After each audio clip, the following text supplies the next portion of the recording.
Minhas senhoras e meus senhores, boa tarde. Sejam bem-vindos ao segundo webinar internacional realizado no âmbito do projeto Life Landscape Fire, financiado pelo programa LIFE da Comissão Europeia, e tem como objetivo o desenvolvimento de metodologias inovadoras para a prevenção de incêndios florestais. Este webinar, subordinado ao tema Landscape Fire 2021, está repartido em 3 sessões. A primeira sessão, realizada no passado dia 14 de dezembro, subordinada ao subtema das práticas tradicionais. A sessão de hoje, que será subordinada ao subtema Modelos Preditivos de Risco Espacial. E a sessão do próximo dia 11 de janeiro de 2022, que será subordinada ao subtema das alterações climáticas.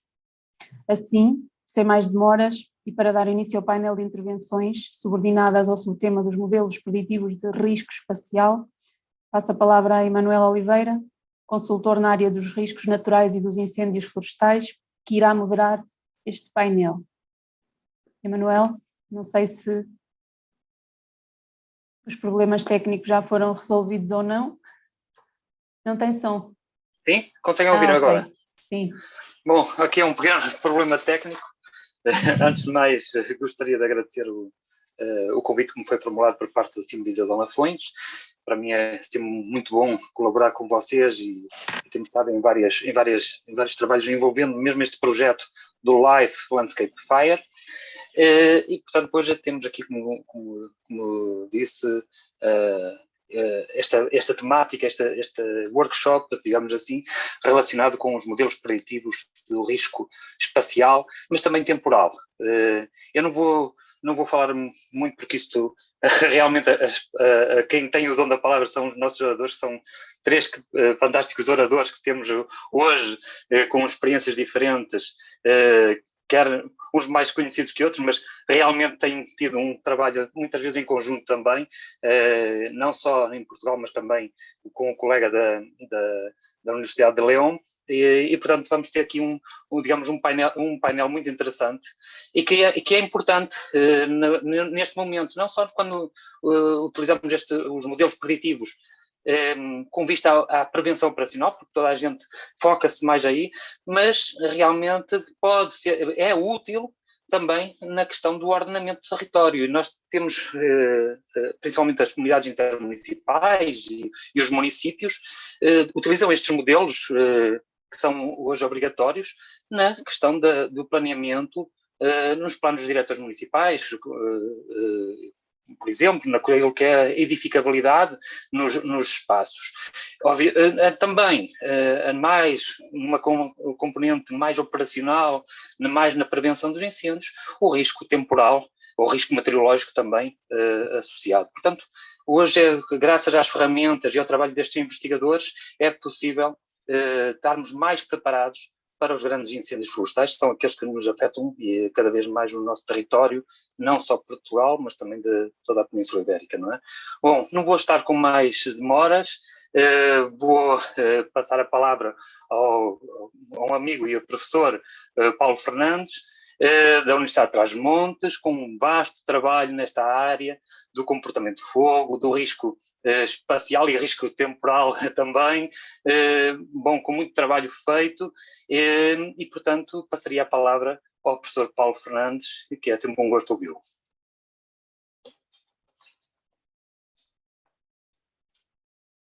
Obrigado, Emanuel. Boa tarde a todos. Eu irei então, e agradeço o convite,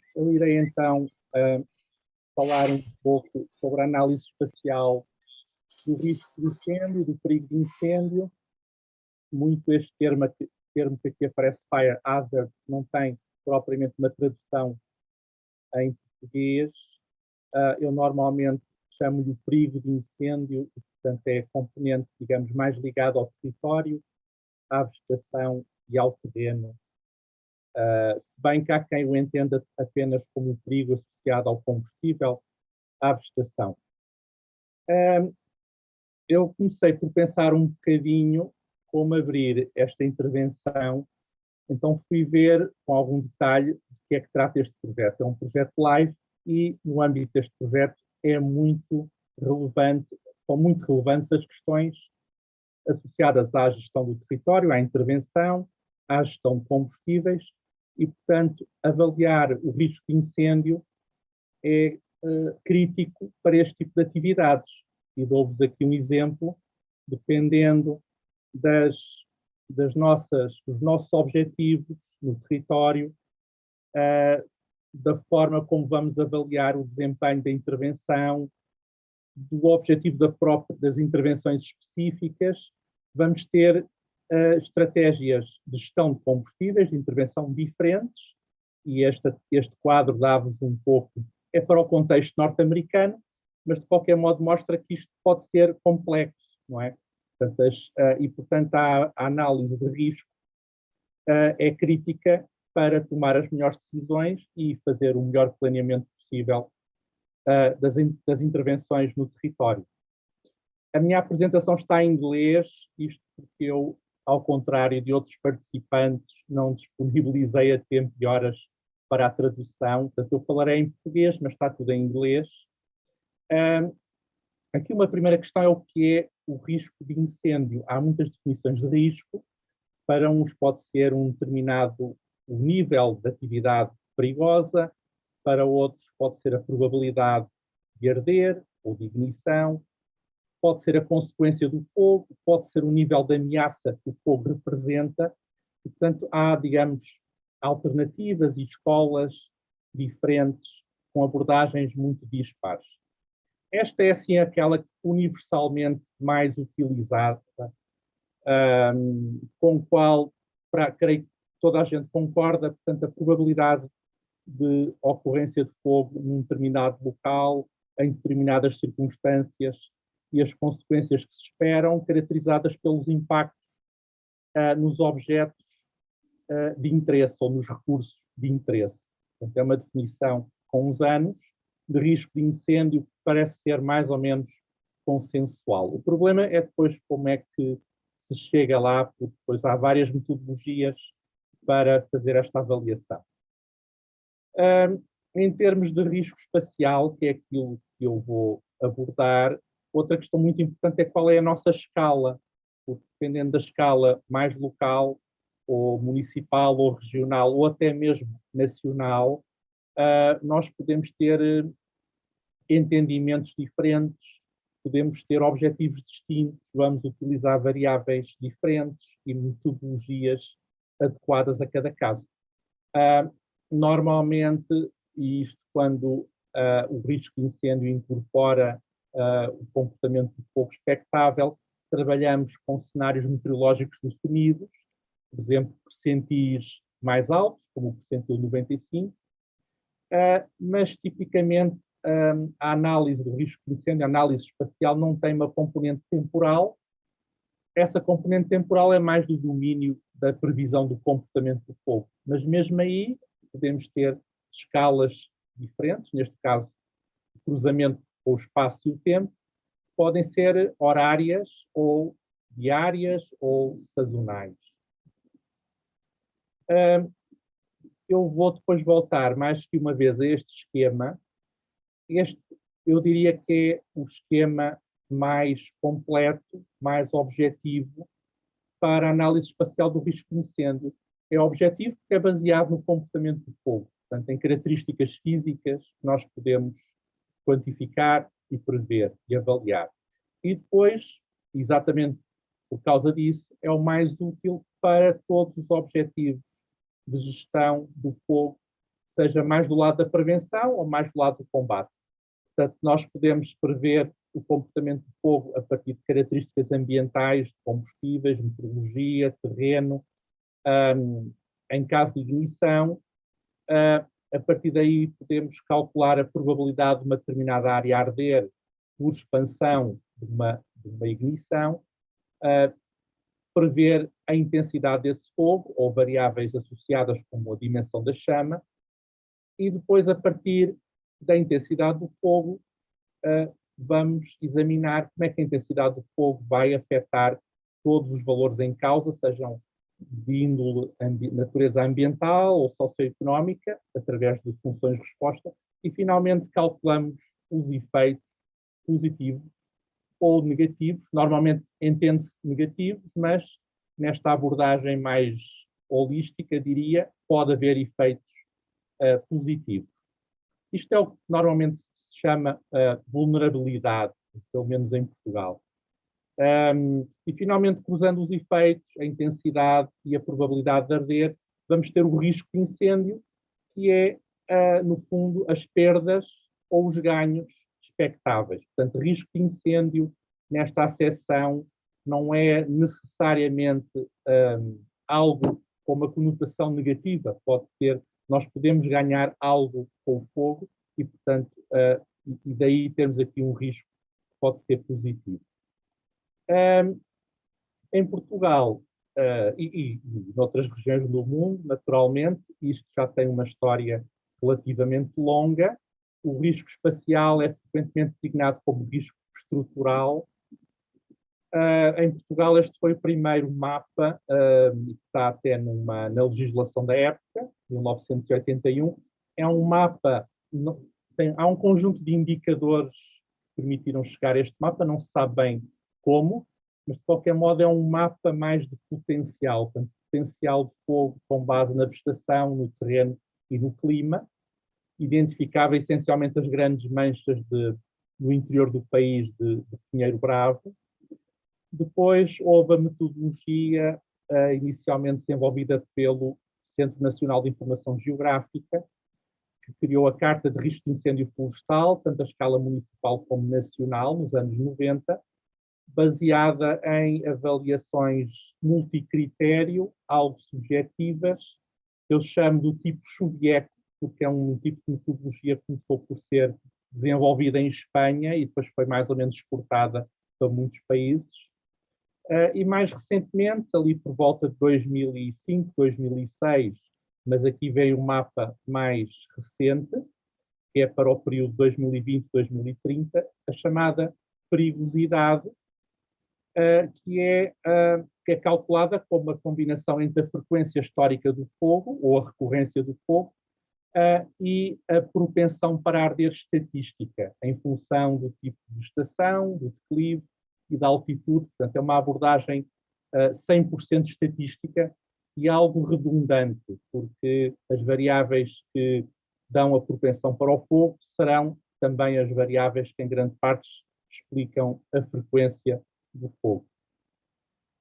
Tanto este método mais antigo do CRIF como a perigosidade mais recente são, no fundo, métodos que nos dão a probabilidade de arder. Apenas isso. Portanto, naquele esquema do risco de incêndio, estamos apenas aqui com 1/3, digamos, daquilo que é o risco de incêndio. Portanto, esta abordagem tem limitações e podemos dizer que é algo incompleta. A interpretação também não é direta, ou pode ser uma interpretação muito genérica, e acaba por ter um valor bastante limitado para planeamento da gestão do fogo, especialmente para o planeamento da gestão do fogo como ela se entende nos dias de hoje, ou seja, integrada e obedecendo ao território. E, portanto, neste tipo de abordagem, o fogo do futuro é essencialmente uma função do fogo do passado, seja pelo histórico, seja pelas características do território que geraram aquele histórico. O fogo é considerado uma perturbação unidimensional, ou seja, todos os fogos têm os mesmos impactos, os mesmos efeitos, e todo o território, todas as paisagens são iguais do ponto de vista do seu valor e, portanto, e como tal, os impactos também se assumem como constantes. Nesta metodologia, as áreas que arderam há menos tempo são exatamente aquelas que vão receber uma nota ou uma classificação de perigosidade mais alta e depois essa classificação tenderá a diminuir com o tempo se não voltarem a arder. E outra característica é que as áreas sem histórico de fogo vão ficar ali marcadas por um evento, especialmente um grande incêndio, durante muito tempo. Eu dou-vos aqui este exemplo das matas do Estado, as matas de Pinhal Bravo costeiro, do centro do país, que arderam em 2017, estes grandes incêndios. 4 anos depois estão mais ou menos com esta aparência, ou seja, não têm grandes condições ainda para a propagação do fogo.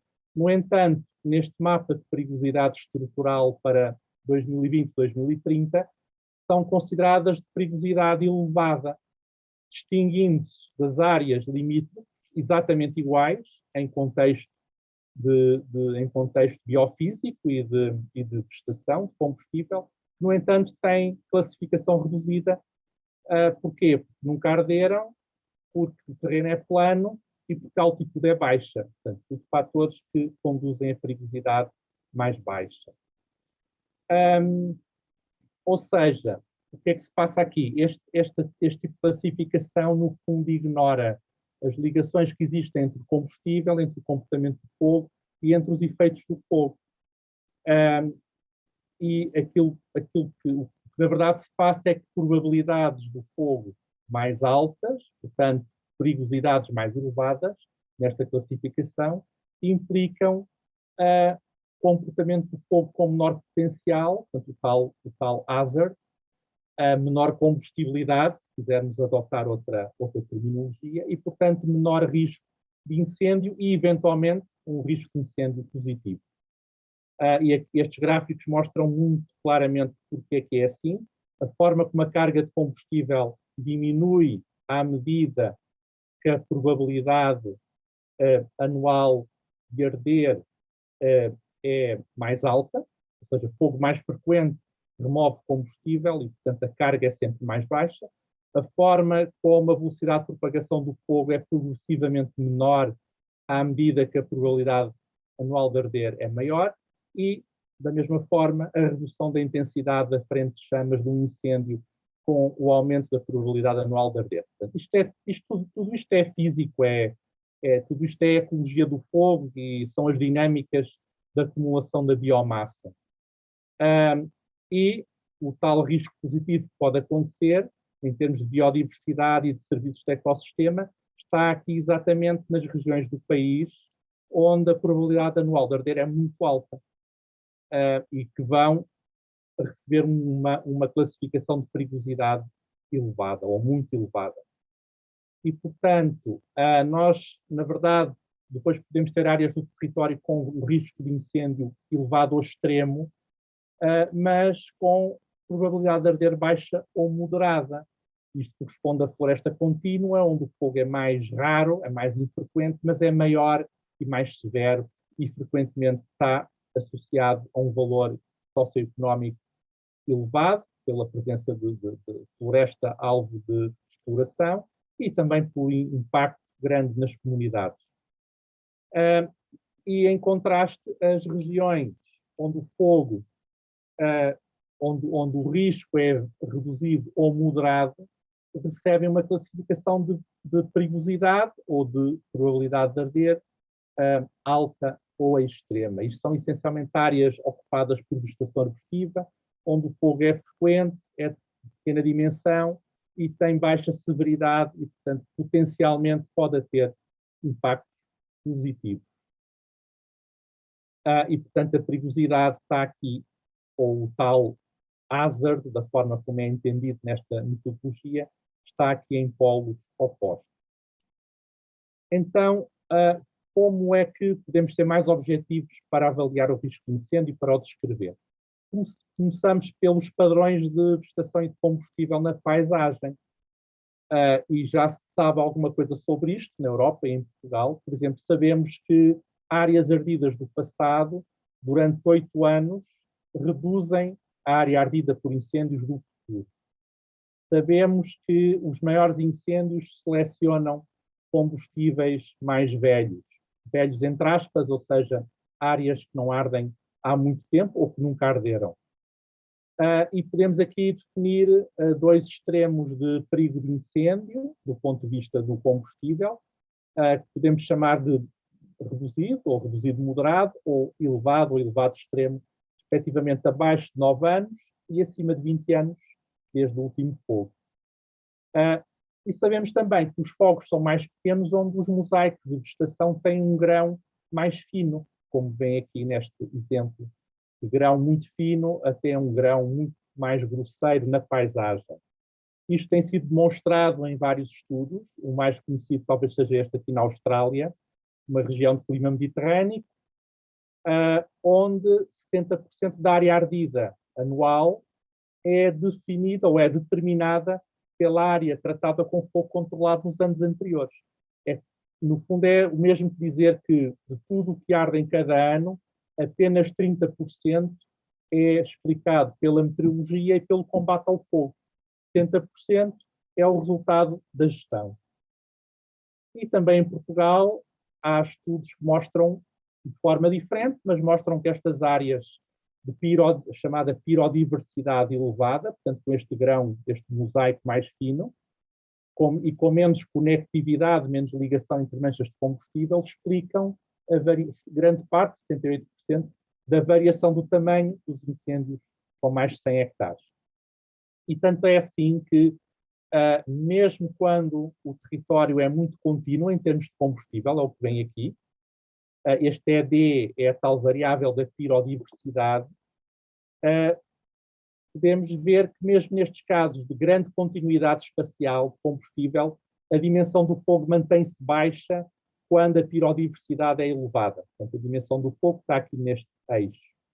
E da mesma forma, mesmo quando a meteorologia é extrema, a pirodiversidade elevada mantém os fogos pequenos. Portanto, são evidências bastante fortes do controlo da dimensão dos incêndios pela vegetação.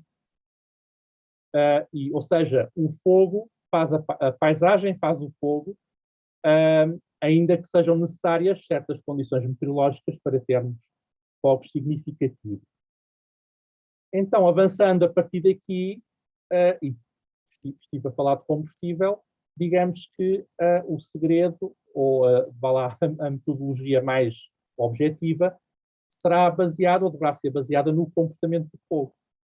É uma metodologia quantitativa, é interpretável, é facilmente utilizada com fins operacionais, tem o problema ou a dificuldade de requerer avaliação dos combustíveis, por exemplo, através de modelos de combustível, mas isto depende também da tecnologia que se usa, ou do modelo de propagação do fogo que se usa, e depois, naturalmente, requer simulação do comportamento do fogo e a utilização do respectivo software e modelo. E, portanto, partimos dos combustíveis, fazemos a previsão do comportamento do fogo, calculamos a intensidade, e a intensidade em si é uma variável de chave, porque permite definir desde a possibilidade de controle do incêndio até as distâncias de segurança para pessoas em geral ou para combatentes do fogo em particular, a distância de projeções e a quantidade de projeções, danos em habitações e danos ou impactos ecológicos, principalmente nas árvores. Depois existem variadas ferramentas para fazer isto. A mais conhecida, e são ferramentas de simulação do comportamento do fogo, mas que eu saliento, podem conduzir diretamente à cartografia do perigo de incêndio e depois do risco de incêndio.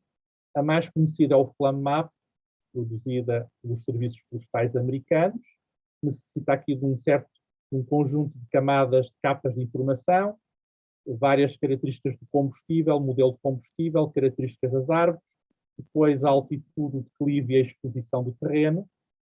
Mas outros países têm os seus equivalentes. Por exemplo, o Canadá tem o Burn P3 e o Prometheus, que é o Farsight e o Flame Map canadiano, e a Austrália tem o Phoenix Rapid Fire, que é talvez destes todos o mais interessante, pela capacidade que tem de simular projeções.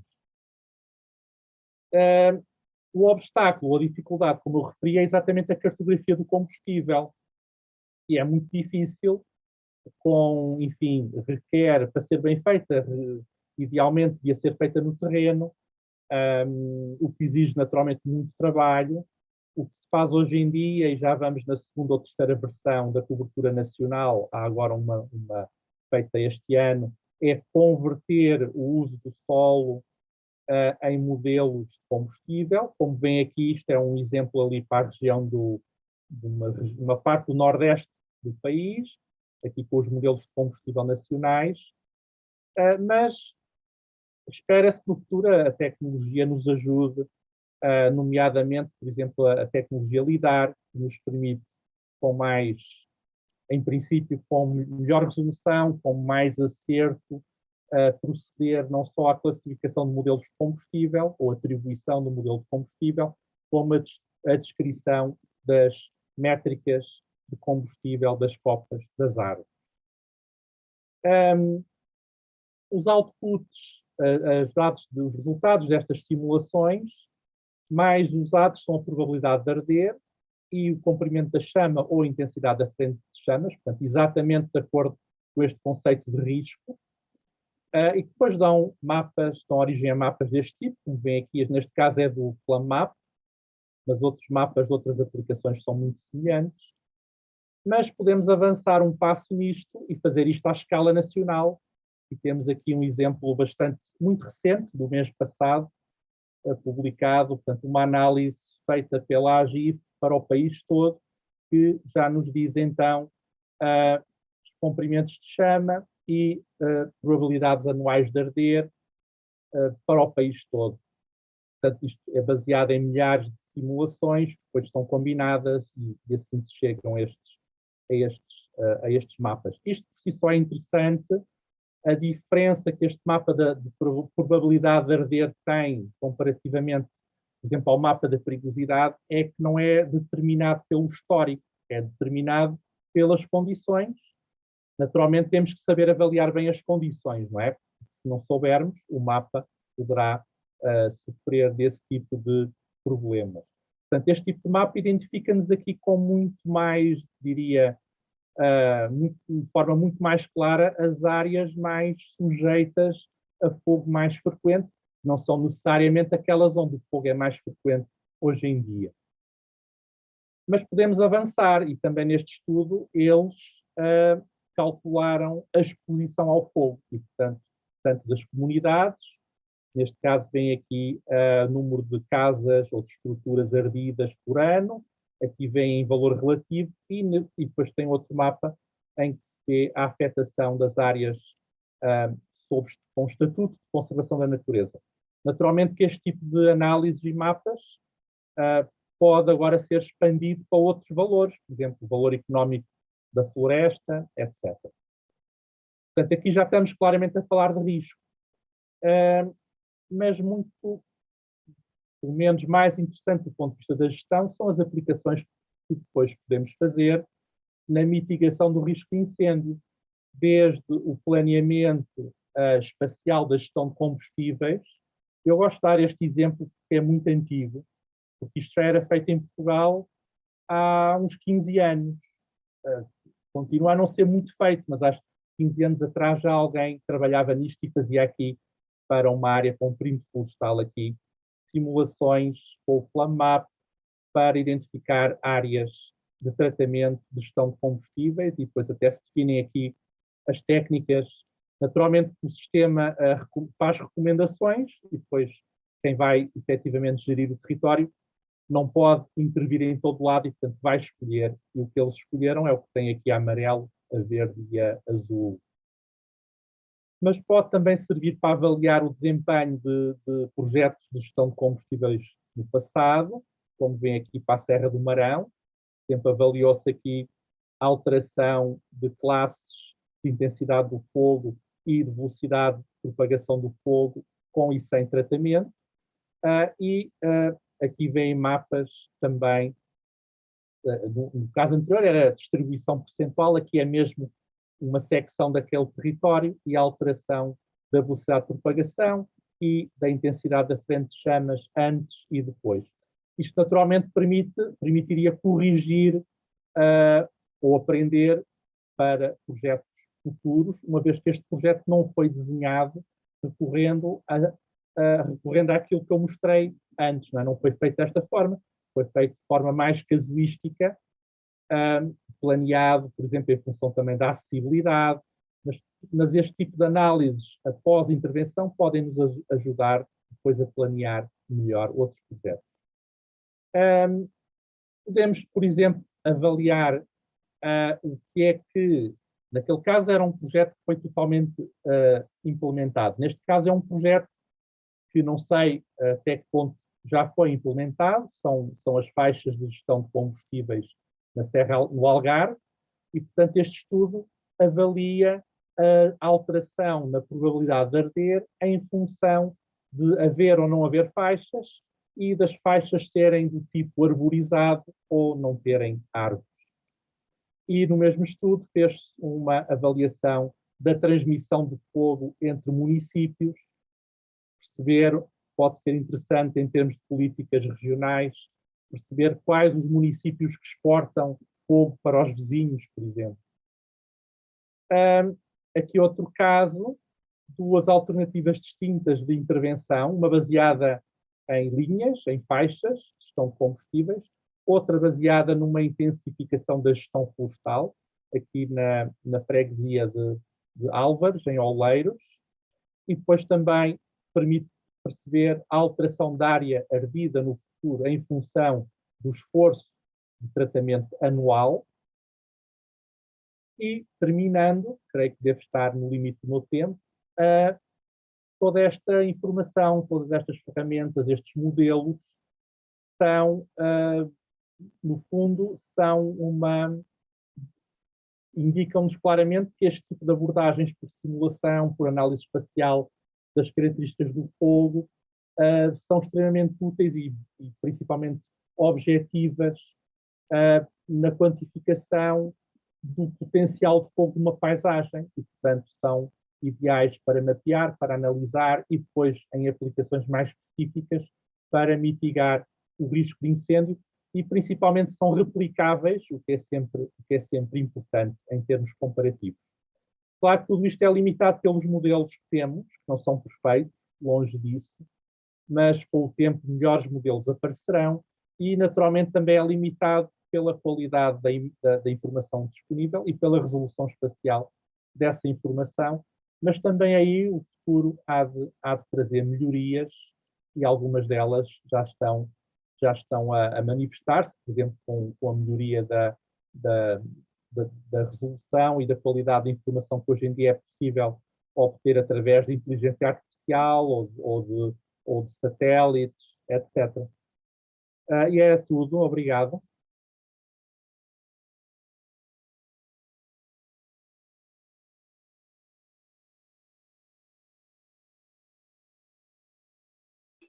Tá. Muito obrigado, professor, pela excelente apresentação. E creio que vamos ter aqui algumas questões sobre esta problemática também, porque também não deixa de ser uma problemática, uma vez que há várias formas de encarar a cartografia de perigosidade. Pronto, vamos deixar depois um espaço aberto para os participantes colocarem questões. Eu também terei aqui algumas para colocar. Bom, agora passamos ao segundo orador, o professor Alfonso Fernandes Manso, que nos vai trazer aqui um tema que é o risco de incêndios florestais, conceptualização e metodologias para a sua espacialização. O professor Alfonso Fernandes Manso é professor na Universidade de León, é doutorado também pelo Departamento de Física Aplicada da Universidade de Valladolid e tem muito trabalho feito na área do risco espacial e também na severidade. É bastante conhecido também pelos seus excelentes trabalhos publicados nesta área da ecologia aplicada e do sensoriamento remoto, a teledetecção também remota. Agora, professor.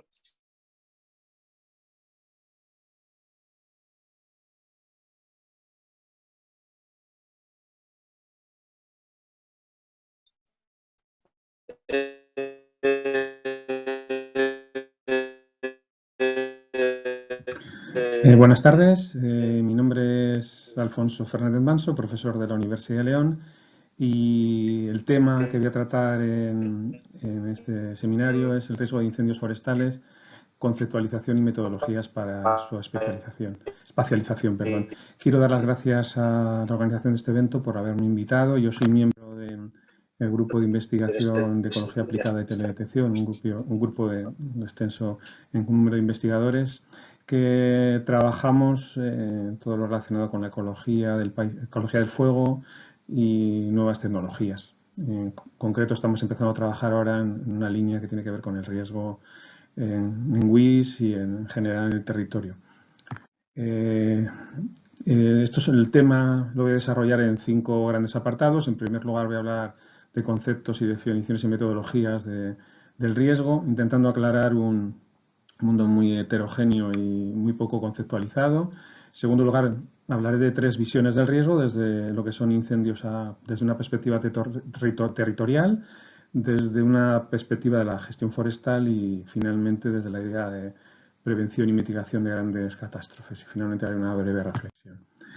Bueno, empezamos con la primera parte. Es decir, que el riesgo, podemos hablar de una sociedad del riesgo a muchos niveles, pero en el mundo de los incendios forestales hemos entrado en los últimos años de forma totalmente directa, ¿no? Pérdidas humanas y materiales en los incendios, extensión del problema, por ejemplo, a nivel de toda Europa y aumento de riesgo extremo de este problema, ¿no? Entonces, cada vez más la sociedad nos está pidiendo herramientas para acometer el problema del riesgo. Esto se ha cometido a distintas escalas y precisamente la primera idea del riesgo es la idea de peligro frente a vulnerabilidad, ¿no? Esta es una visión del planeta donde estamos, por un lado, contrastando las zonas vulnerables en tonos verde-azules y las zonas de peligro en tonos naranja-rojos. Y vemos como ya en las zonas 3 grandes áreas, ¿no? Como son las áreas mediterráneas, el clima en torno mediterráneo del planeta, pues están muy expuestas al problema de grandes riesgos. ¿Es fácil definir la idea de riesgo? Pues hay muchos documentos y muchas visiones porque se ha confundido la idea de riesgo con la idea de peligro, con la idea de peligrosidad. Entonces la idea es que hay una gran confusión, que hay una gran heterogeneidad a la hora de plantear los estudios, muy pocos son comparables y que pues es necesario definir esa idea de riesgo, que no tiene que ver solo con el peligro, como vamos a ver, ni con la peligrosidad, sino también cómo se enfrenta ese peligro a la vulnerabilidad. Finalmente, el riesgo es una medida de probabilidad y consecuencia de pérdidas de eventos futuros inciertos, ¿no? Un poco la definición que más se ha utilizado en el mundo forestal es la expectativa de pérdida o beneficio, luego veremos cómo, en un bien o un servicio que es afectado por el fuego. Es espacialmente explícito y se puede evaluar cuantitativamente. En torno a esa definición vamos a trabajar en esta presentación.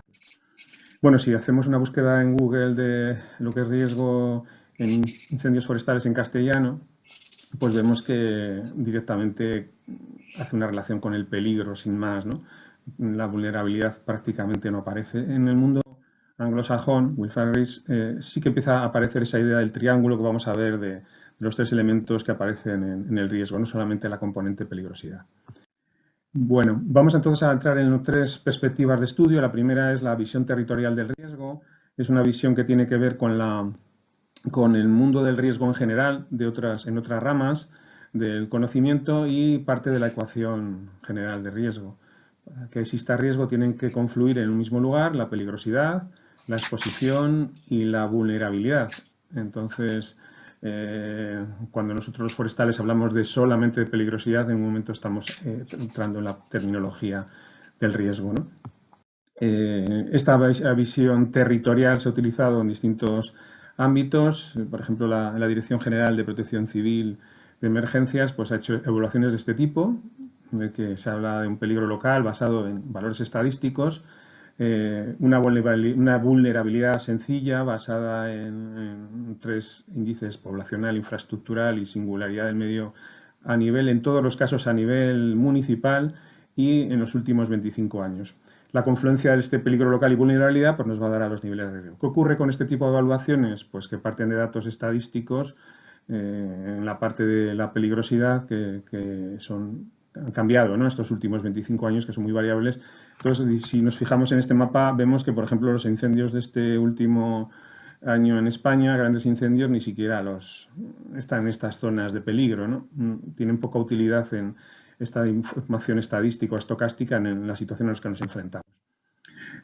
Un enfoque un poco más avanzado, pero que ha sido solo a nivel científico, no se ha implementado en el país, es esta evaluación que sirve para un análisis. La otra era estática, era a nivel estático, esta es ya dinámica, se puede hacer predicciones a día a día. Esta, por ejemplo, es de 12 de julio de 2011, realizada por el grupo de Chubieco, donde se analiza pues, la peligrosidad, el daño y la vulnerabilidad, y se introduce la unidad de combustible como un factor variable que nos permite pues, tener mapas de riesgo prácticamente diarios, ¿no? Como estoy contando, no son metodologías que se hayan implementado. O la que se ha utilizado en la Comunidad Valenciana para lo que es el riesgo relativo de incendios, también utilizando riesgo estadístico, peligrosidad y vulnerabilidad, precisamente para finalmente, de forma relativa, solo podría ser esta metodología utilizada en su región, definir zonas de alto riesgo de incendios forestales, ¿no? Por la confluencia de estas tres variables. Estas visiones pues, han sido útiles, pero en el mundo forestal sobre todo se está pidiendo evaluaciones de riesgo que sirvan para lo que es la gestión forestal.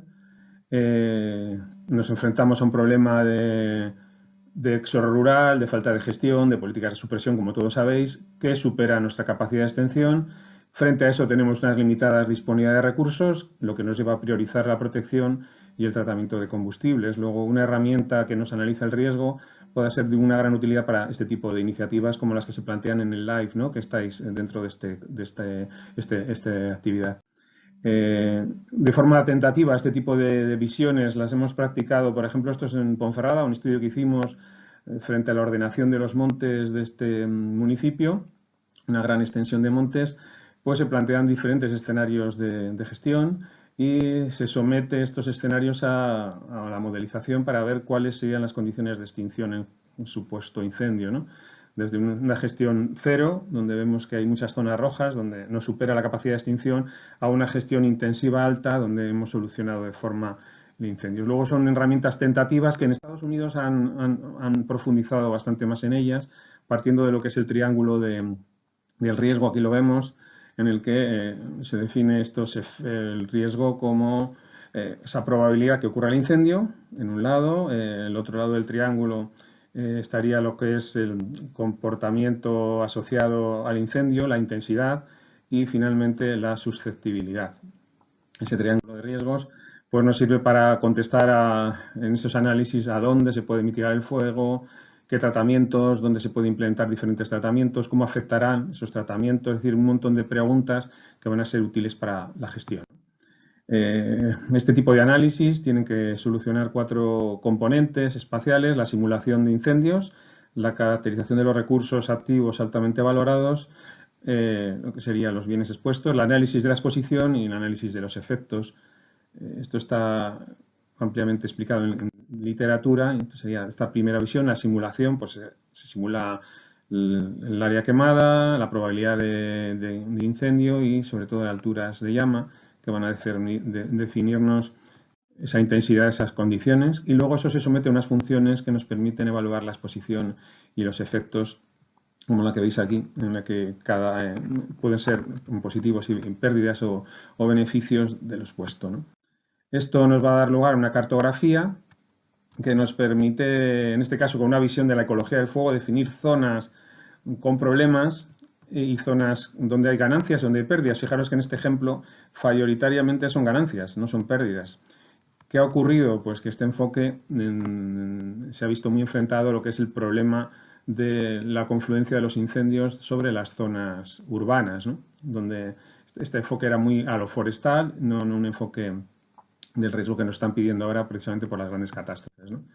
Aquí vemos un ejemplo realizado en España por Alcaseda y Uriroz, donde por un lado se plantea esa evaluación del riesgo, parecido, y luego se analizan la parte científica en rodales preferentes y la conjugación de rodales preferentes y riesgo definen pues, una serie de acciones para generar un mosaico resiliente al fuego, ¿no? Bueno, en esta línea, en Estados Unidos se han hecho una serie de herramientas, como esta que analiza el potencial de incendios forestales, que permite pues, definir la intensidad del fuego, la localización y finalmente definir estos mapas de potencial que nos llevan al mapa de la derecha, donde podemos hacer prioridades a un nivel global del territorio, ¿no? parten de la idea de las mismas herramientas que hemos visto anteriormente, fundamentalmente de la simulación, ¿no?, de incendios. En España, recientemente, en estos meses, pues se ha elaborado una cartografía también es muy parecida a esta idea de combustibles de riesgo, ¿no? O en Estados Unidos también la cartografía de potencial de alta severidad, con una metodología un poco distinta, intenta identificar zonas donde va a haber esa alta severidad que, confluyendo luego sobre zonas urbanas, sobre bosques singulares, nos permite tener una idea también, otra aproximación, ¿no?, interesante. Y una aproximación también que se está haciendo mucho en este momento es analizar las WIS, las zonas de interfaz urbano-forestal, e intentar caracterizar qué tipos de WIS son las que tienen más problemática desde el punto de vista del riesgo, ¿no? Es otra visión. Bueno, para terminar, en este poquito tiempo que tengo, todo esto cambia en los últimos años y los incendios forestales entran en el mundo de las catástrofes y con toda la problemática asociada que tiene esto, ¿no? Esta es una imagen la típica imagen de California. En los últimos, prácticamente, en este círculo que tenemos, en los 330 grados se han producido de problemas en los últimos años, desde el año 2020, ¿no? Grandes pérdidas, como todos sabemos, económicas, sociales.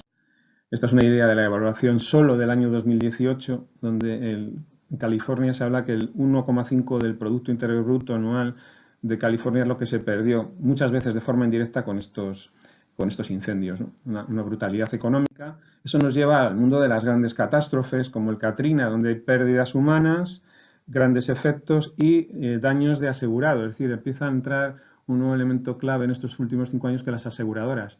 Cientos o decenas de miles de millones se pierden las aseguradoras, y van a entrar, y ya han entrado en Estados Unidos, como un elemento más en lo que es la predicción de incendios, en la previsión, incluso en las medidas de prevención, y luego en lo que es la simulación para ver problemática, ¿no?, y riesgo. Bueno, el incendio entra en los grandes índices de incendios, como el National Risk Index de Estados Unidos, de la FEMA, y aparece como uno de esos 18 riesgos importantes que se tienen que evaluar, ¿no? Y este sería el mapa de riesgo a nivel global hecho por la FEMA americana. Y sobre todo, ¿qué nos piden en la sociedad? Este es un producto elaborado por casi todos los productos que hemos visto están elaborados en Missoula, y la mismo método, que es metodologías, simulaciones, tecnologías, se han utilizado para un producto que se demanda en este momento, que es entender el riesgo, explorar ese riesgo y reducirlo. Welfare Risk Communities, la idea de comunidades resilientes y autoprotección. Entonces, volvemos a lo mismo: el riesgo como peligro, vulnerabilidad, el peligro, probabilidad, intensidad, que es lo que hemos sido muy especializados los forestales, como hemos visto, y ahora la importancia es la valoración de la vulnerabilidad en estas zonas de interfaz, ¿no?, Aquí tenemos un ejemplo de los productos que se pueden utilizar, que se han desarrollado, el riesgo para los hogares, los tipos de exposición, las probabilidades y las vulnerabilidades. Y esto nos permite tomar medidas a nivel comunidades, a distintas escalas territoriales, para hacer una mitigación de este riesgo, ¿no? Esto es un ejemplo del condado de Santa Bárbara, al norte de Los Ángeles, donde podemos ver, por un lado, lo que es la probabilidad, calculada a través de las simulaciones de posibles temporadas de incendios, y a la derecha veis las medidas que esta comunidad debería ejercer, este condado en concreto, para mitigar el riesgo. Hacerse más resilientes, la intensidad, lo mismo, la exposición, con las medidas a tomar, y finalmente la susceptibilidad, una valoración global del riesgo a escala comunitaria. Bueno, para terminar, una reflexión final. Esto es el incendio de Santa Rosa, California, hace ahora mismo prácticamente 4 años. Una terrible catástrofe en la medida de lo que hemos visto anteriormente. Aquí vemos un mapa en el que se ve que en las zonas donde se produce este incendio hubo un gran incendio hace 50 años, 2 grandes incendios. Prácticamente fueron 84 casas y ninguna muerte las que se produjeron. Esta era una zona eminentemente forestal. Sin embargo, en estos últimos 50 años, pues, ha aumentado la población de 30.000 a 170.000 habitantes. Y el incendio que se produjo este año dio lugar a 5.600 casas o infraestructuras afectadas y mató a 22 residentes. Había mapas de riesgos, había un estudio profundo de lo que había, que aquí podrían pasar estas cosas, pero realmente nadie pensó que iba a tener esta magnitud, ¿no? Aquí pongo que el fuego es como herramienta es muy útil, como todos sabemos, muy útil, pero también es un inmenso problema. Hemos entrado en el mundo de los problemas. Como dice Andrew Scott, el fuego es un buen siervo, pero un mal amo. Entonces aquí el gran planteamiento de la modelización es precisamente lo que aparece aquí, es decir, cómo prever futuros desastres por incendios forestales. No solo tener el riesgo definido, porque el riesgo nos puede llevar a un 50% de un territorio, un 80%, sino realmente definir dónde va a haber realmente estos eventos, ¿no? Entonces el gran planteamiento, estos eventos van a ser cisnes negros, en la idea de Thales, sucesos improbables, impredecibles, con grandes consecuencias que nos sorprenden sin prepararnos y sin protegernos, o en la medida de los trabajos que están haciendo Ager y el propio Forest Service, se pueden modelizar con herramientas un poco más avanzadas y desde una perspectiva de la modelización extrema. Ahí queda, ¿no? Es el planteamiento que debemos enfocar. Nosotros en el grupo de investigación estamos trabajando en esta línea. Ahora mismo tenemos un proyecto donde estamos intentando estudiar la susceptibilidad del paisaje a los incendios desde la perspectiva de las grandes altas severidades que van a dar lugar a esta problemática, y luego mejorando mucho lo que es las evaluaciones de la vulnerabilidad ecológica y socioeconómica a distintas escalas ecosistémicas para prevenir una nueva política de gestión proactiva, basada en soluciones basadas en la naturaleza. Pues muchas gracias y aquí acabo.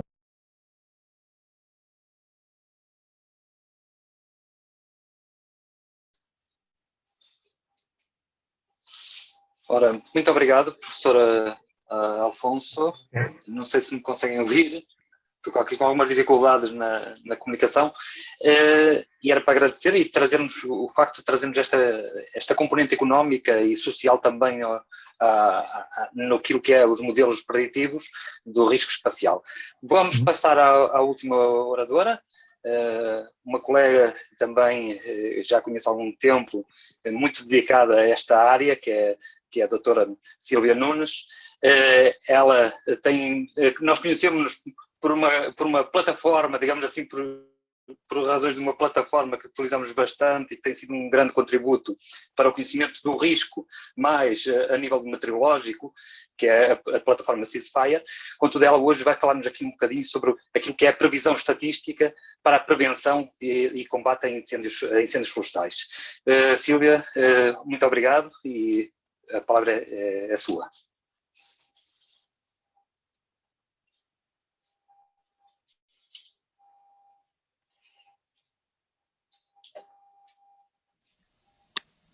Good afternoon.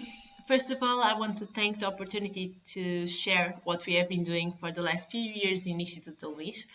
And I'm here to talk a little bit about some statistical forecasts and models that we have been developing, and we are still developing in our group for prevention and firefighting. So we have people in our group that have been studying these natural disasters since '91. This was a year that was important in Portugal for wildfires, since we reached a value of burned area that was never reached until then. And people starting to be curious and study this phenomenon, and we noticed that we had a lot of scientific work that were on papers and scientific information that were not being used by people on the field. So the decision makers, the firefighters, the national authorities, and we started to notice that this was because we didn't translate this information to them. So we just have these papers that doesn't have products and information that could be useful for them. So today what I'm going to talk a little bit of, trying to talk a little bit, is some models that we have been developing and how we translate them in order for people on the field to use it. And this is important to us since it's a validation of our work, of course, but at the same time it's a thing that can calibrate our models by the feedback and the things that they see on the field, and on the same time it let us enhance and getting better in our models in order to get better models. So in our group, we use a lot of meteorological factors. And why do we use these meteorological factors? So if we looked to the fire triangle, we have on one side the meteorological factors, on the other the ignitions, and on the last one we have the fuel. However, and I'm going to focus on Portugal since it's the area that we study, but we know, because we did studies too, that this is true for the Iberian Peninsula or even for the Mediterranean Europe. But for Portugal, the meteorological factors itself can explain 2/3 of all the variability of the burned area. So we can explain the burned area, 2/3 of the burned area, using only meteorological factors. So if we see this, we started to think, okay, so maybe we can use these meteorological factors as core variables in our models in order to have models that could predict how the fire season could be, or how or which are the areas that are going to be in most danger for the next days. I'm not going to lose a lot of time in here, but I think it's important to talk a little bit about this for people that doesn't know. In our group, we use a lot of Fire Weather Index, the FWI system, and the Daily Severity Rate, the DSR. This is just an index that combines information about temperature, relative humidity, winds, and rain, and aggregates all this information and gives us this numerical rating of fire intensity and fire danger. So the FWI gives us a number that gives us an idea of how intense the fire can be, and the Daily Severity Rate, how dangerous it can be. So it means that if we have higher values of these variables, we have higher values of having a fire with more intense or danger. But I'm going to talk a little bit about this later because it's not all this.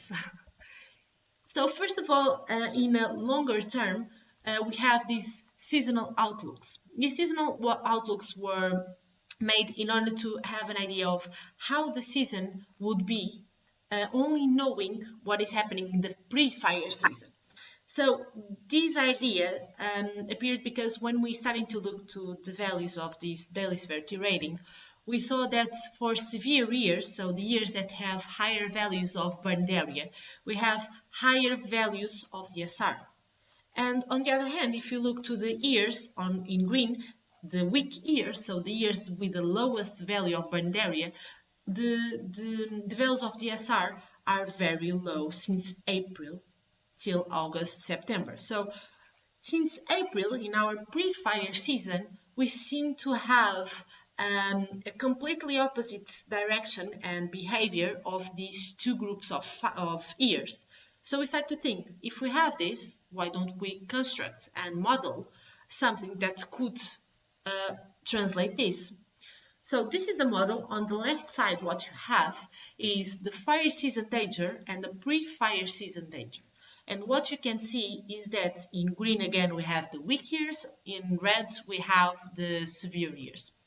And what we can see is lower values of pre-fire season seems to be translated in lower values of fire season danger. And the opposite is true. So higher levels of the pre-fire season danger seem to have translating higher values of fire season danger. So we thought, okay, so we can use this information in the pre-fire season danger and put it as a core variable in our model in order to give an idea of the probability of accidents.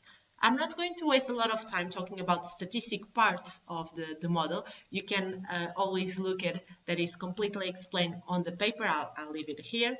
But what we are going to see is that we have the probability of the accidents, that black line that is there. It means that we have the probability of accidents, the median value of the burned area. The years that are above that line, we say that are not going to be weak. The years that are below that line, we are going to say that the years are not going to be severe. And what you can see in here, the results, is that since mid-May, the severe years, so the years in red, are completely above that line, and the weak years, the years in green, are completely below that line, so are completely separated.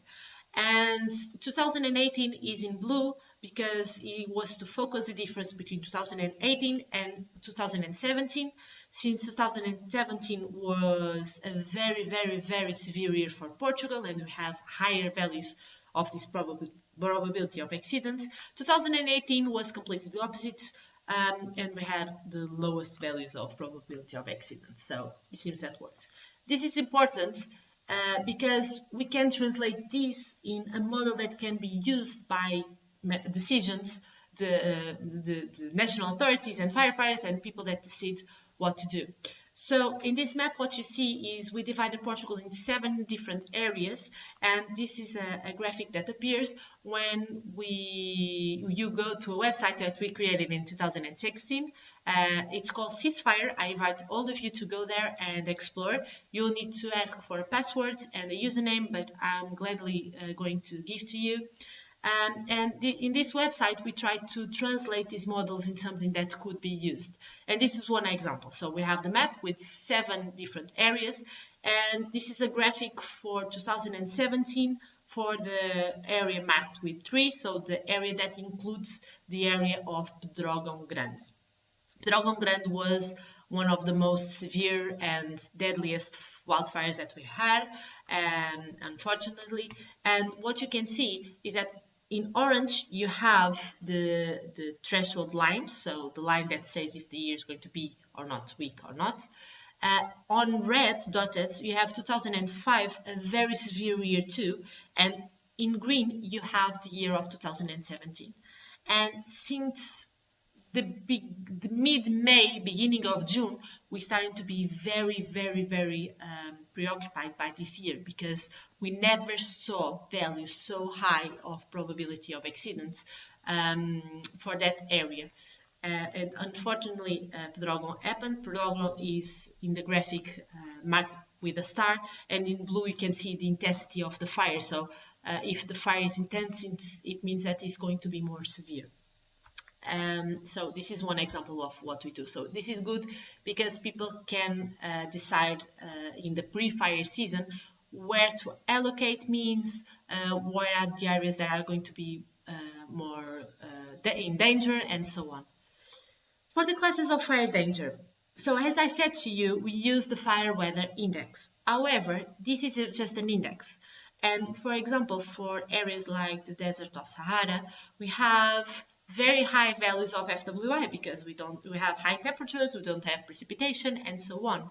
However, it doesn't burn because it doesn't have anything to burn. So we need to calibrate. And if we look to Portugal, Portugal is a very small country, but we have a lot of diversity. So in the north of Portugal, we have high density forests that have burned a lot. And on the Alentejo area, for the south, we have areas that don't burn. So a high value of FWI for the north of Portugal doesn't imply that it's a high value for the Alentejo area. So we need to calibrate these values in order to give us an idea of how dangerous it is. So for this, we use this energy that is released by the wildfires. So we have this information by satellite, we know the intensity of the fires, and we use it to calibrate this FWI. So what you have in here is on your left side, you have the probability of a fire to exceed 2000 gigajoules, knowing that it already exceeds 200 gigajoules, with on your epsilon axis that you don't see is the FWI. So what we see is the fires with the highest intensity, so the fires that are marked with red signs, it seems to appear to higher values of FWI and higher values of probability. So we created a model, you can see in these isolines, and if you want to, you can go to the paper and all is explained. That's perfect for you to understand. And we create these isolines, these models, and this model was translated in this last graph on your right side, where you can see the anomalies, and we divided these anomalies in classes of fire danger, so low, moderate, high, very high, and extreme. And as you can see, all the red ones, so the more intensity fires, are on the extreme class. And we translate this again for Ceasefire, so the website, on the graph on your left side. So this is an example for July and August 2017. What you can see is on the are the 5 classes of fire danger. On the darker areas are the areas with extreme danger, and you can see the flames of the fires of that year. And if the flame is smaller, then it means that the intensity is smaller. If the flame is higher, then the intensity is higher. And as you can see, the flames followed very, very well these darker areas. On the other hand, we tried for area of Zambezia, Mozambique, sorry, for July 2018, and you can see that it follows perfectly. And this is even better because in Mozambique they put fire all over all the time, so meteorological conditions are the main factor. We are starting to do this again to all the Mediterranean Europe, and this is just an example. For 2017, the July, the wildfires in Greece, the 3 wildfires in Greece, and as you can see, we have extreme classes in that area too. So it seems that work.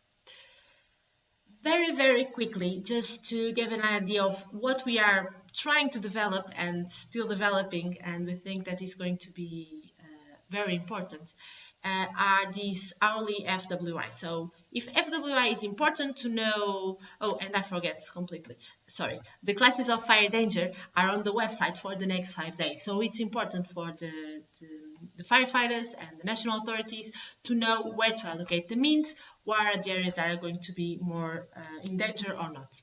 So if this is important for the daily basis, maybe it's important for an hourly basis. And this is just an example. In orange, you have our FWI calculated every hour, and in blue, you have the intensity of the fire, so the energy released by the fire.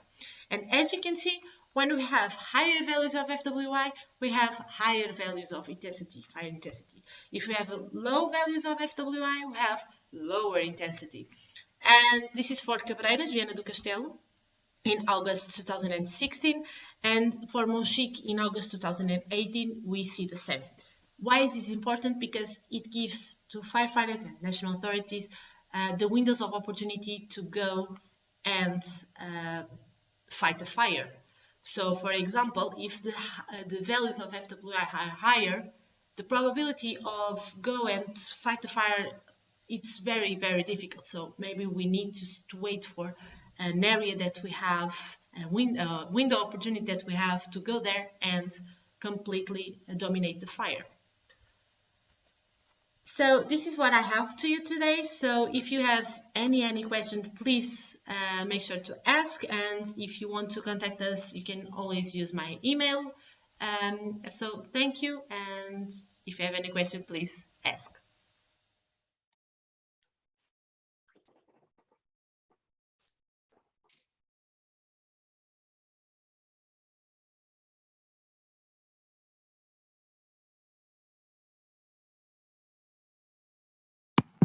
Desculpa. Estava a agradecer à Sílvia pela excelente apresentação e pelos dados que trouxestes em comparação também aqui com um pouco o Alto Minho em relação aos índices, é onde eu estou, não é? Precisamente neste momento. Bom, eu tenho, não sei se há questões aqui colocadas pelo... Só vou ver... Não, neste momento não temos questões, mas eu tenho algumas. Algumas que são, podemos dizer que são transversais aos colegas, não é? Uma das questões que eu gostaria de colocar é se, a nível da cartografia, como é que vem da cartografia de risco, se não deveríamos de incluir a combustibilidade, considerando que falamos de modelos de combustíveis, não falamos da carta de ocupação de solos, não é? E atualmente a metodologia é através de uma carta de ocupação de solos e não da combustibilidade da paisagem, e também ao nível de outros fatores, como são o caso da exposição, e no questão mais orientada para a Sílvia, creio eu, seria os dados, por exemplo, do estado fenológico dos combustíveis em conjunto com a meteorologia, não é? Como é que veem isto? Isto é uma pergunta aberta aos três, portanto, porque é preferível, uma vez que falaram de aspectos muito comuns, não é? Eu posso talvez começar. a questão do combustível e da combustibilidade, o ideal seria mesmo ter a capacidade para traduzir diretamente a ocupação do uso do solo em combustível. Mas isso só é possível em genéricos, não é? E mesmo aí há problemas com a ocupação do solo, porque quem já tentou encontrar no terreno quem estava à espera de encontrar uma determinada ocupação e encontrou outra, sabe bem do que eu estou a falar, não é?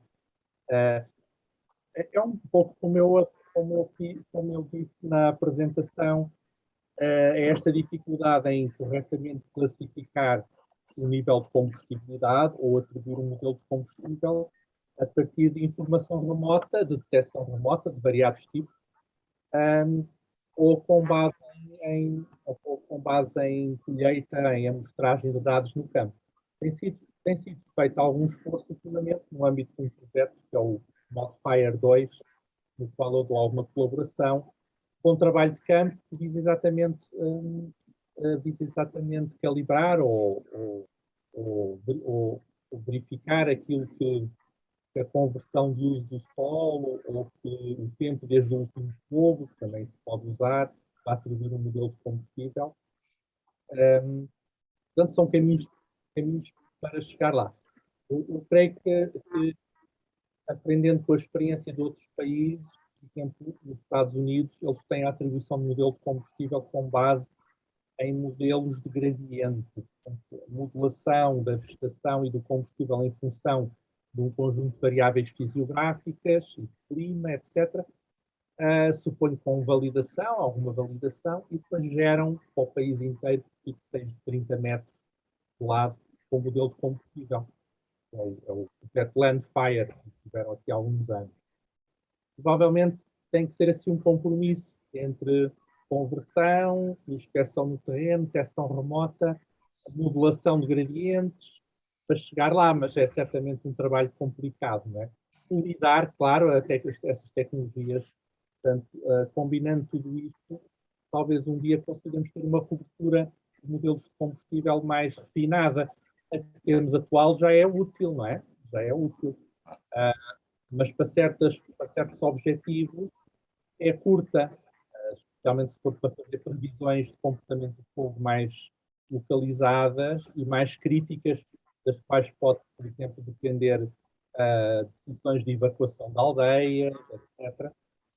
Aí a informação provavelmente não é tão... Já começa a ser curtinha para esse tipo de decisões assim mais críticas e mais específicas de locais. Obrigado, professor. Não sei se... No meu caso, até posso dar um exemplo, peço desculpa.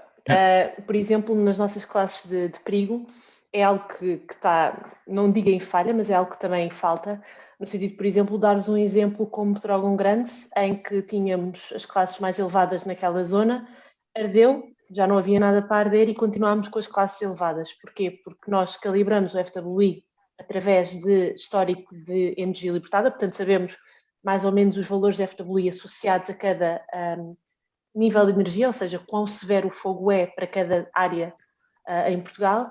No entanto, não conseguimos, por exemplo, ainda não, dizer a seguir, ok, já ardeu, então não vai arder.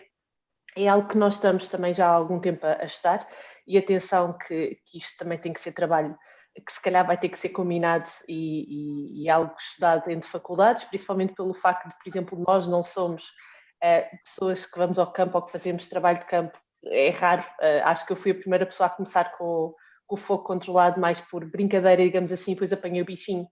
Mas a verdade é que, como o meu chefe diz, nós somos aquelas pessoas estranhas, estamos atrás de um computador a ver o fogo sendo um pixel.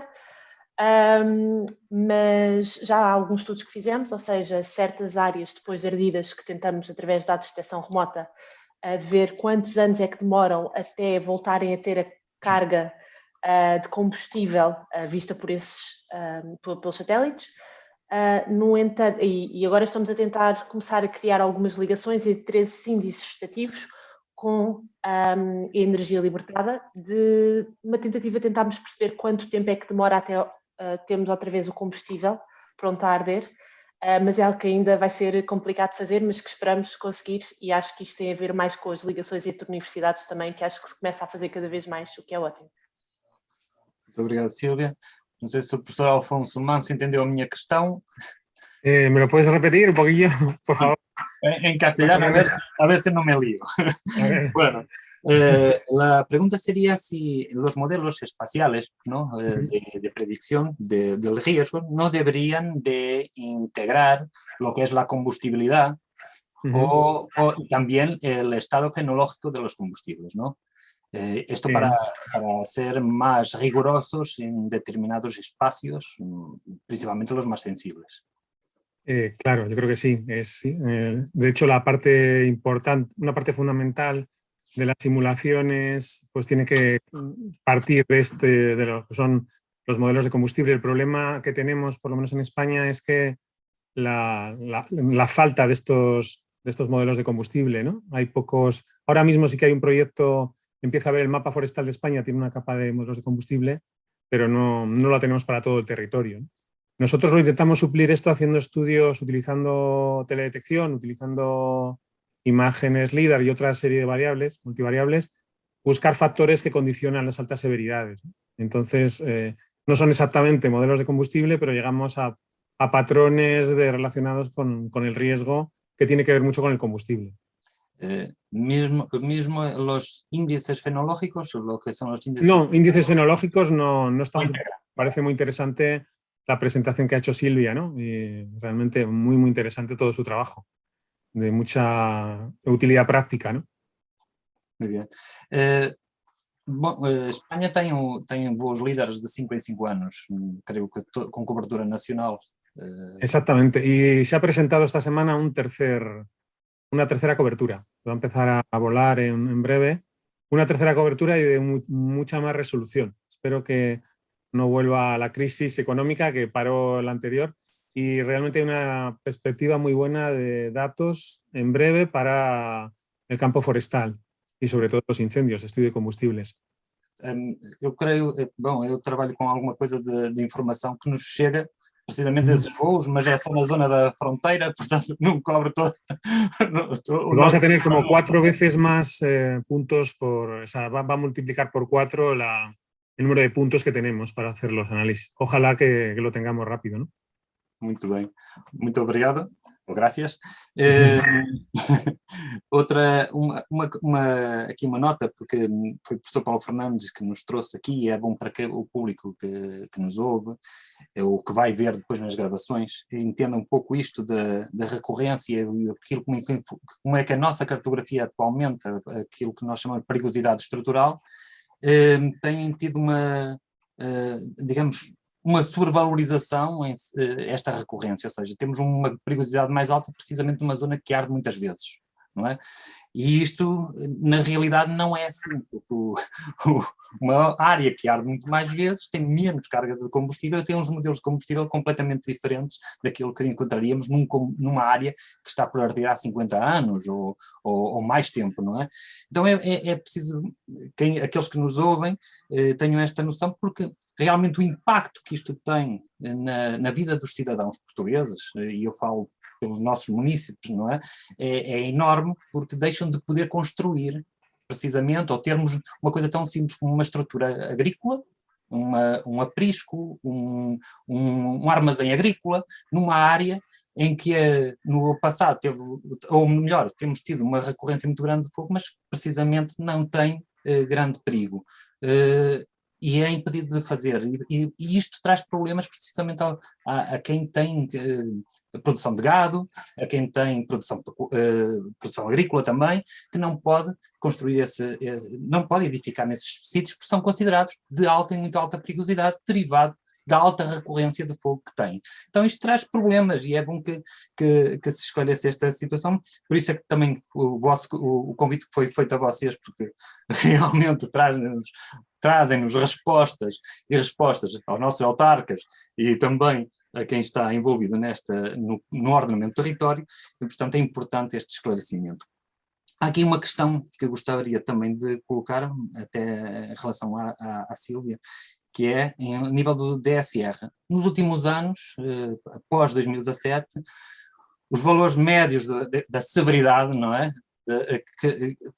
Ou seja, de 2017 para cá, a minha questão é esta, de 2017 para cá, não sei se tens dados, contribuíram ou não para condicionar a área ardida, ou foi apenas as políticas de redução das ignições que contribuíram para a redução da área ardida? Terá o DSR e os outros índices meteorológicos e outros que tu trabalhas nesta área contribuído para a redução da área ardida ou não? 2017 foi realmente um ano excepcional, tanto a pré-época em si. Nós, os gráficos, quando começámos a olhar para eles no final, a meados de junho, início, começámos a ficar muito preocupados, porque realmente estavam valores muito elevados, nós não tínhamos ainda visto um modelo a dar aqueles valores, portanto o DSR estava mesmo muito elevado, e depois, em outubro, foi o Ofélia, com aqueles ventos, e foram muitas ignições ao mesmo tempo que não foram possíveis de comatar. Desde 2017 tivemos, 2018 por exemplo foi um ano fraquíssimo a nível meteorológico, portanto as condições de pré-época estavam baixas, o valor estava muito cá em baixo. Este ano já foi um ano que começámos a preocupar-nos um pouco, e 2020 também. No entanto, tenho que dizer que nós começámos a trabalhar também com a ANEPS, com a nossa Autoridade de Proteção e Emergência, e eles antes de 2007 já tinham aberto as portas, mas acho que houve muitas mudanças também. A Constituição da AGIF acho que também deve ter apoiado e ajudado nesta toma e nesta interligação de informação, mas a verdade é que acho que pelo menos o posicionamento de meios, o facto de até agora os incêndios que existiram não foram tantos ao mesmo tempo. Uma das coisas que nós brincávamos com o comandante da ANEPS era: vocês estão-nos a dar cabo do modelo, porque um fogo numa zona mais crítica leva com todos, ou leva com 6 meios aéreos e ele acaba ali. Nós, claro que é bom, não é? Porque não temos ali um fogo de grandes dimensões, mas começámos a brincar também com isso. Portanto, eu acho que foi uma mistura das duas coisas, ou seja, acho que ainda não tivemos um ano tão gravoso quanto 2017 a nível meteorológico. Acho que também o fator medo ainda está muito presente nas pessoas depois de 2017, pelo que ocorreu. Acho que as pessoas têm tido mais cuidado. Acho que também tem havido muito mais disseminação de informação por parte de governos, autoridades, tudo, a nível de dizer às pessoas: atenção, este tipo de atividades podem... Além de que mesmo as normas e as estruturas que têm sido feitas e as decisões também têm sido cuidadas. No entanto, e acho que isto é mais para o lado do professor Paulo Fernandes, mas eu acho que é importante referir, há algo que tem que ser mesmo ponderado, é o facto de a gestão de combustível tem de ser feita. Isto não é a minha área em si, no entanto é algo que não é feito de um ano para o outro. É algo que vai demorar muitos anos a ser feito, mas tem que ser feito, porque senão, mais cedo ou mais tarde, eu acho que iremos ter outro ano como 2017 ou pior, porque já vimos isto a acontecer em 91, vimos a acontecer em 2003 e 2005, e depois toda a gente se esqueceu.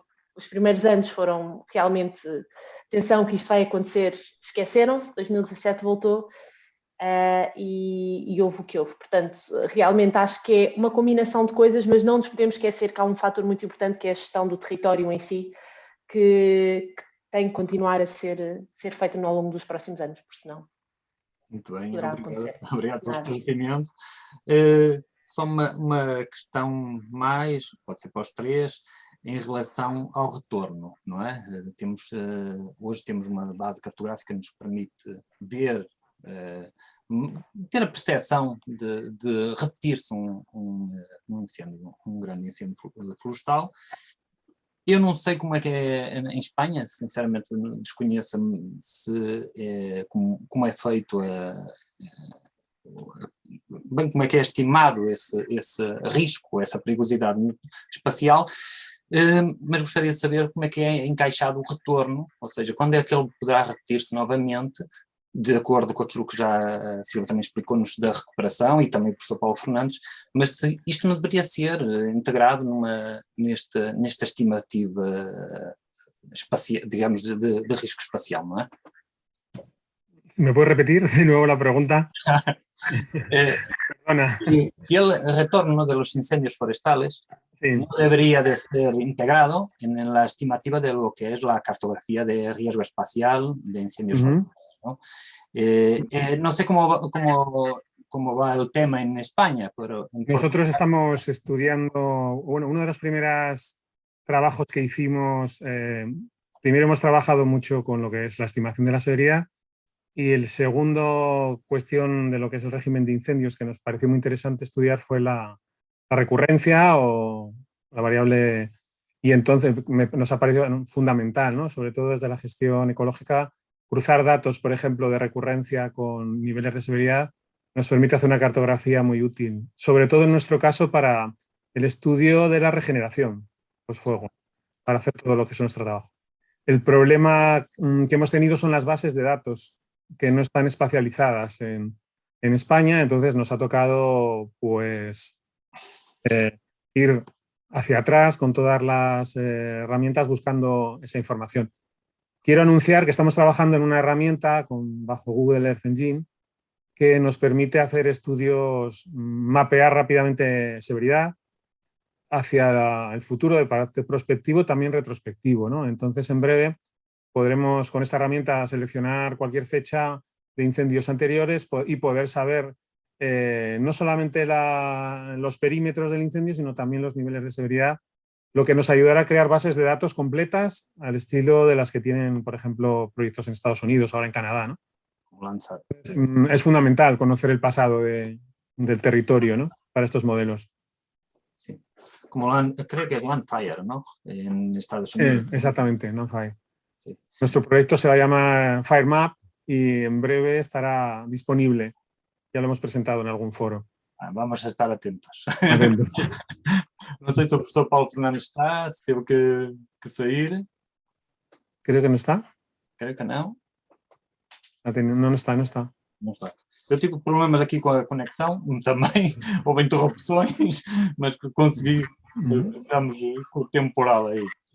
Bom, eu não sei se há algumas questões abertas da parte dos participantes, ou mesmo ou algum tema ou alguma nota que queiram deixar da vossa parte. Eu não sei se me entendeu agora o professor Alonso.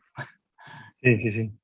Se quer deixar alguma nota, agora creo que podemos terminar, ya estamos casi en la hora, y dejar una nota sobre lo que quiera, sobre este tema. Bueno, lo que he contado quizá al final de la presentación, la importancia que tiene ahora mismo el riesgo en el momento que nos enfrentamos al mundo de las catástrofes, ¿no?